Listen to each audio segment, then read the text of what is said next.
నేపాల్లో కొత్తగా ఏర్పడిన తాత్కాలిక ప్రభుత్వం కీలక నిర్ణయం తీసుకుంది. మాజీ ప్రధాని కేపీ శర్మ ఓలీ సర్కార్కు వ్యతిరేకంగా జరిగిన పోరాటంలో మరణించిన వారిని అమరులుగా ప్రకటిస్తామన్నారు తాత్కాలిక పీఎం సుశీలా ఖర్గే.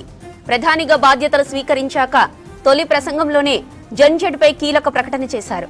దేశాన్ని పునర్నిర్మించడానికి సమిష్టి కృషి అవసరమని పిలుపునిచ్చారు. తమ ప్రభుత్వం ప్రజలకు సేవ చేసేందుకు పనిచేస్తుందని చెప్పారు సుశీలా ఖర్గే. తమ ప్రభుత్వం 6 నెలల కంటే ఎక్కువ కాలం అధికారంలో ఉండదని చెప్పారు సుశీలా ఖర్గే. కొత్తగా ఎన్నికైన పార్లమెంటుకు అధికారాన్ని అప్పగిస్తామని చెప్పారు. ప్రజల మద్దతు లేకుండా ప్రభుత్వాన్ని నడిపించలేమని, రాబోయే ఎన్నికలు సజావుగా సాగుతాయన్నారు. ఇప్పటికే 2026 మార్చి 5న నేపాల్ పార్లమెంటు ఎన్నికలు జరగనున్నట్లు ప్రకటించారు అధ్యక్షుడు రామచంద్ర పౌడేల్. నేపాల్లో కొత్తగా ఏర్పడిన తాత్కాలిక ప్రభుత్వం కీలక నిర్ణయం తీసుకుంది. మాజీ ప్రధాని కేపీ శర్మ ఓలీ సర్కార్కు వ్యతిరేకంగా జరిగిన పోరాటంలో మరణించిన వారిని అమరులుగా ప్రకటిస్తామన్నారు తాత్కాలిక పీఎం సుశీలా ఖర్గే.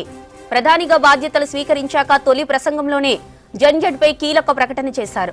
దేశాన్ని పునర్నిర్మించడానికి సమిష్టి కృషి అవసరమని పిలుపునిచ్చారు. తమ ప్రభుత్వం ప్రజలకు సేవ చేసేందుకు పనిచేస్తుందని చెప్పారు.